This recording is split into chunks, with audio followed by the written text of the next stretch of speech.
Please fasten your seatbelts.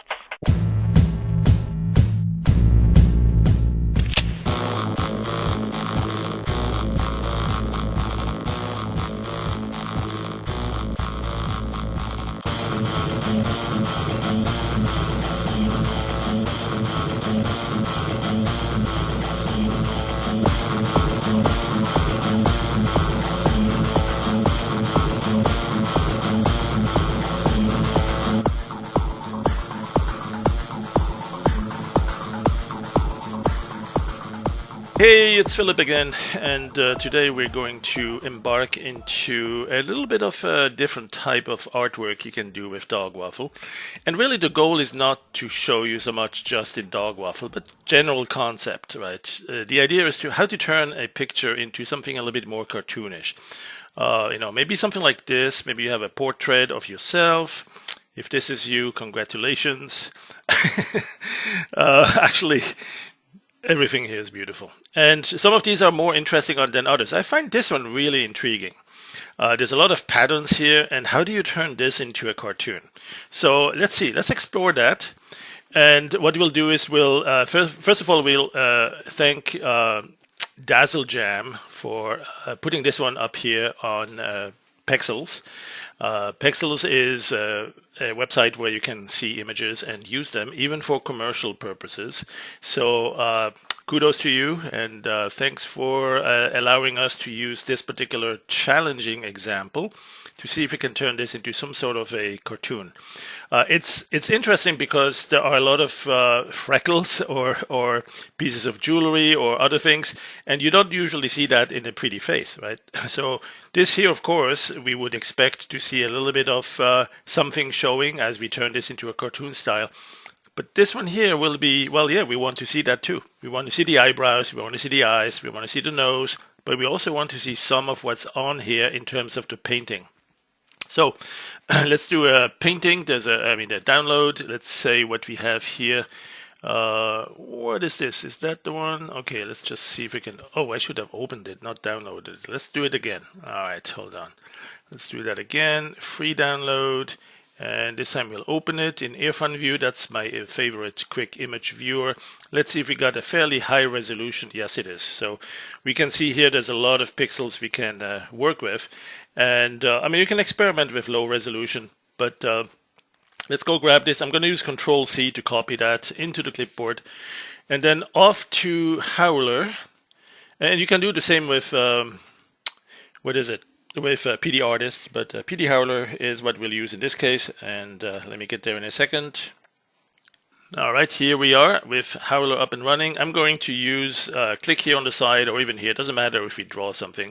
We're going to get the keyboard focus that way because there's different pieces here, and they each have their desire to capture the keyboard focus with different keyboard shortcuts perhaps, or just nothing happening. So make sure you click somewhere out here or down here if you don't see the keyboard shortcuts working.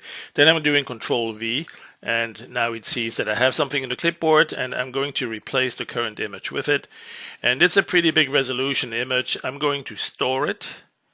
And let's see. So we want to turn this into a cartoon. And one thing I'm going to do is not just show you the steps, but really more like explain why. And what is it we're trying to do? Turning this into a cartoon basically to some extent means we need to find edges, or we need to find places where there are differences. Like here is a lot of skin color that's all about the same, but then there's the eyebrows, and then there's the eyelashes, and there's eyes. So there's differences. There's transitions from dark to the white part of the eye, and that's something that we're looking for when we turn it into a cartoon look, right? We're looking for these edges where the transitions are. So it's essentially sort of where do we find changes? And if you think about mathematics, a change is a difference. Where do we find a difference? So that if we understand that, then maybe we understand that one technique we can use simply is to do a difference between one image and another, right? And we'll start with exactly the same image just to understand that if we subtract one, that's the difference, right? We do a subtraction from one pixel to the other, the same pixel, but from one image to the other. If we subtract the exact same color, it's going to be black, right? Anything minus anything, it's 0. So black is 0. There's no red, green, blue left. So if we load this into our base image, which we have right down here, this is my sidebar here. I have it on the right side. And I have stored a copy here of this current image. I'm going to add a new layer. And in this layer, I can choose which one I'm working on. I'm choosing the new one here. I'm going to load the same image there. Now, by default, it's going to look darker because it's multiplying to the next layer. That's the default mode. We don't have sort of a replace mode. We have a default mode that's actually multiply. But if you look at some of these, as you hover over this, it immediately changes the appearance. So some of these will show you what the effect is, right? And one of them, the subtractive, is actually showing, yeah, it's all black. There's nothing left. Why? Because we subtract one image from the other and they happen to be identical. So pixel for pixel, every single pixel here that you see in the front layer, the top layer, is exactly the same color in the next layer below. So no wonder if you subtract it, there's nothing left, right? A minus A is 0. Any number minus any color minus the exact same color, you get black. So what we'll do is we'll simply not work with exactly the same image. We'll make it a little bit different. Now you can do that in a couple of different ways. You can shift it sideways. You can make it a little bit bigger. You can rotate it a little bit. And I encourage you to try that. For some images, it'll be perfect. It'll be absolutely beautiful. But for others, a fairly common technique is to simply blur it a little bit or do the opposite. Sharpen it a little bit, right? Or do something else that makes it slightly different pixels. Different color, different saturation. Even just changing the saturation will make it a little bit different. The one that really works nicely usually is to just blur it a little bit. So we'll be on the top layer here. And we will say, let's go to blur it. Before we do that, though, I'm going to change the mode. Right now, we have still that default mode. I'm going to change the mode to be this one here. We could do divide mode. That's an interesting one. We'll experiment with that in another tutorial. But right here, we'll just do a subtractive. So it's all black. Boo-hoo, it's all gone. Well, no, it's actually exactly what we hope, what we expect. And now what we'll do is we'll go do some magic on the front, on the top layer. We'll simply go to our filters. And again, this is something you can do probably on any image, maybe except for, I don't know, MS Paint or something like that. But most images, you'll have layers, you'll have filters to apply some blurring. You can use Gaussian blur, you can use a bunch of others. Maybe some are faster than others. Maybe some have extra radial features or sudden cutoffs, blocky appearance, all sorts of things to try here. Let's just understand the concept. If you apply something like a little bit of a blur, these pixels that are in one layer are no longer the same exact pixels as the other layer. And that will manifest itself in some way or another. So what you see here now, it's barely visible, but it's starting to show where are there actually differences. Right, where it's not the same pixel because we blurred it. It's a little bit, it's flattening, it's widening, it's spreading the values with the neighboring pixels. And as a result of it, when you subtract that original pixel from the now modified pixel, you get a different tone, a different brightness, a different color. You get something that's distinguishing itself. And now it may not be really highly visible. And if you go really high on the blur, you'll have really different pictures and you start seeing one much better than the other. But if you are very close here, it's going to be barely distinguishable. And you could do a precise mode if it takes a little bit longer. So what? You can do a side-by-side also. In the side-by-side mode, you'll actually see before and after. So the left side here is saying nothing applied, no filtering. On the right half here, you'll see the filter effect applied. So you can actually compare that to the original, and then apply OK. So now we have a combination, but it's still two images, right? We have the top image. If you take that away, you'll see just the bottom one. If you hide the bottom one, you'll see the top one, but we also have no base layer underneath it, so we see sort of a plaid pattern here. The fact is we still combine these two together. Now, we blurred the image at the top, and we are in subtractive mode, and that's what's starting to reveal something. We could actually go to different modes that reveal it differently. right? There's, for instance, the difference mode. Show me the differences. That's very similar to the subtraction. It might be in some cases even identical. And you'll probably see some tutorials that talk about linear dodge or color dodge, and we'll definitely look at that as well. That's another technique that's very useful. And we'll see different results, right? So this one here, I'm going to stay with the subtraction mode that we started with. The screen mode, the around gray is very interesting too. We'll look at that as well. The divide mode too. Look at that. The divide mode is almost doing the opposite or the inverse of the subtract. With subtract, you see it's still mostly black, but there's a couple of brighter spots showing. If you inverted that, you would now actually see probably black dark pixels appearing on a white background. And it turns out some of the other techniques like divide give you about the same results. Not exactly. There's some bluish stuff happening down here that might be a little bit different. And we can always turn away the remaining colors, turning into a grayscale after we flatten it, or even before. You could do a couple of things. You could invert the image. I mean, if you know this is going to be good, if you invert it, what's it going to do? Let's invert the image. Before we do that, perhaps we'll store it. Since we blurred it, let's do a store copy here so we have access to that. If we restore this one, no longer blurred, therefore no longer showing differences. But if we restore this one here, that's the one with the blurring applied. So it's kind of a smart equivalent. It's not the same thing, but it's very similar. You have a stored copy, and you actually even have a stack here for undo, the undo stack. So you could possibly see, I'm not have it here, but you can see, you can get back to the list of all the undos that have been applied. Or all the filter effects and that sort of things, and cycle through them very likely. But what I'm going to do here is actually invert the image. There it is.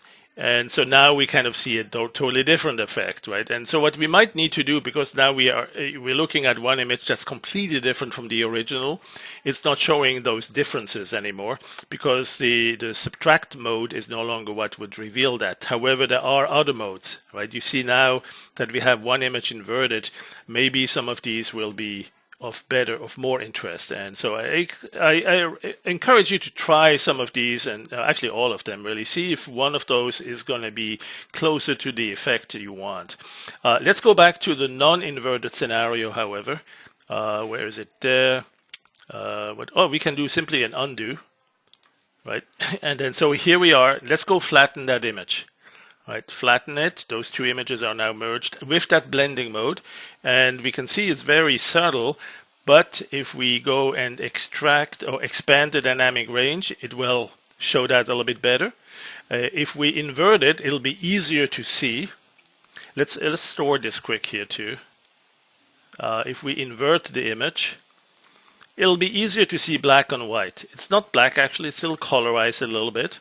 So what we might want to do here is turn it into a grayscale.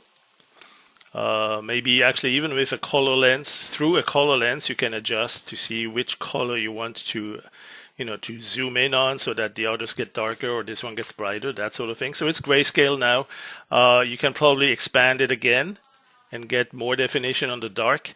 But there are some that are already completely black, and there are some that are completely white. And that's one place where you'll need to do a little bit more of I don't know what we want to call this, like contrast enhancement, right? So let's store this image again and go to contrast. That's the adjustment filters. There's a couple you might want to experiment with. Here's the value. The value filter has a lot of benefits there. So here you can see a little bit more of the contrast, and perhaps a little bit more on the bright. Or then also let the photographic filter expand a little bit, right? So there you go, something like that. And so this is where it's heading, but because there is so much granularity and noise on the picture itself, with all these little details, you'll start seeing those details when you start turning this into a cartoon. So you have to decide if you actually want that, and we'll explore some other techniques where we blend across some of that as well. Just as an idea, if you have some of some little pimples or freckles or just fine detail from the original photograph that got enhanced, one way to get rid of that is if you have more dominance of the bright pixels, you can let them bleed over to the dark neighboring pixels, right? And that's a photographic filter effect here. photo filters light diffusion. You let the light pixels, the bright pixels, diffuse to the surrounding area to the point where they might actually extinguish the dark ones, or almost. Then you may perhaps use something like a threshold filter. You might, I don't know, something like adjust threshold. That one's a little bit extreme, but it can work at times. Sometimes you'll see that that's exactly what you need. This one has still a lot more to worry about because it's not uniformly the same, one or the other. So the threshold filter has some merits, but not everything. And of course, sometimes that's good enough because you might actually only want part of the face in cartoon style. It really depends on what you want to do. Like you might store this one and then go back to this one. But then you might say, well, yeah, but I want actually half and half. So maybe you'll block with the selection mask here. You'll block some of it here. Right? Put something like this. So that's the selection. And when you put this one in, it's only going to put it in there. Right? So there's a variety of ways that you can then really think ahead of time what you really need and what you not care about. Then you clear the selection, and you now have the color versus the wireframe or the pixelated version or whatever you want to call it. All right, so that's the first. We'll do a few others with different types of subjects, maybe a face with less detail on it. That's easier to turn into a cartoon, but it all takes a little bit of experimenting. You want to find out, for each subject that you're going to do that with, where are the right parameters, and maybe you'll find that not even this technique, but a couple of others that I have in mind might be actually even better to use. And then, of course, why do we do this? Well, because sometimes you like to have a nice little avatar of yourself in your social media interfaces, or maybe you turn this into a 3D animation. So I'm gonna use this as an elevation map just for fun. I'm gonna crop. Let's do select this. I'm gonna say select this part here, or maybe a little bit wider. In fact, even the color part, something like that. There you go. I'm gonna crop to that. Image, crop to selection. Right, so we have an image that's reasonably small. Maybe I'll make it even a little bit smaller than that just so we can rush through this faster. Expand the dynamic range and then make it resample it, but with very little quality. So nearest neighbor is not going to blend or smooth or anything like that. It's just going to make it so much smaller and drop some pixels. I'm going to go about 800 here, really small. Uncheck that, and then maybe 780 to have a more reasonable number. I don't like odd numbers in the dimensions, whether it's the height or the width. So here we have, let's clear the selection. Here we have a stored image. I'm going to minimize the sidebar. And so here now I'm going to turn this into an elevation map. I'm going to make it seamless. First, right here, make seamless. Do a little bit of overlap vertically and horizontally. That's my elevation map. That's also my storage, my color map, right? Or maybe I'll invert the color map. So I'm going to go, there you go, invert it. And, or actually use that as the elevation map. So we have this as the elevation map. Let's go to the swap image. And we know that that's where we need the color map if we want it to be used for the color in the 3D renderer. So let's go back. Here's the elevation map. Dark is going to be low elevation. Bright is going to be high elevation. So you can see if you're going to be in this area where it's dark and then suddenly you have pretty bright areas, that's going to look like the edge of Grand Canyon or Monument Valley, where you're standing down at a low level and then you're looking at peaks that are pretty high, maybe a little bit of erosion or something like that. That should look pretty neat. So let's go and find out. Let's go here to what is it? 3D Designer, transform. Right, transform this to the 3D Designer would work, but even better if you jump right into the final rendering with Puppy Ray. And there it is. All right, so we actually have it a little bit too low, so it shows by default with the water plane. I'm going to first of all get rid of the interpolation, so it's a little bit more blocky as we fly around this, and then perhaps I'm going to look to the left, and the sun is over there, and then maybe scale it down a little bit. There you go. And so that's the elevation map for you. And let's say we want to just fly through this face here now, right? So we're going to go like this, something like that. Now we want to fly through that. The final render is a single image, but we want to actually fly through that. So what I'm going to do is undo that. There you go. And then create an animation. So animation, create something like, I don't know, 200-300 images, and then we'll fly through that. and we render that. So we need to go back to that same filter transform of PuppyRay GPU. This time we'll expand some extra options, more options here. First of all, I'm going to say that's our starting point. That's our keyframe initially. I'm going to set the high quality down. I'm going to keep it here, but I'm going to do without anti-aliasing just so we can move a little bit faster. So I'm going to have it like this initially. There you go. Maybe a little bit more wide angle. And also a different sky. Let's see what skies, maybe more dramatic reds or something like snowstorm. There you go, something like this. The sun needs to be a little bit further back. So I'm going to go up, something like this. All right, so I'm going to have a sunrise at first. Let's do the sunrise going up like that. So initially it's kind of like this. It's a little bit dark too, so we have the global illumination reduced. We have the brightness of the sun reduced. We have the color even more reddish, something like this. And the level of the fog might be closer. It's a little bit, like I said, if I move the fog, the sun appears because it's moving the cutoff plane in the back distance, and if it gets really close, then there's no more mountains hiding the sun. So that's all good. That's exactly what we should see. So now I'm going to say let's click that here, and then we go about, I don't know, a quarter or so, a fifth into the animation, and we'll simply raise the sun up.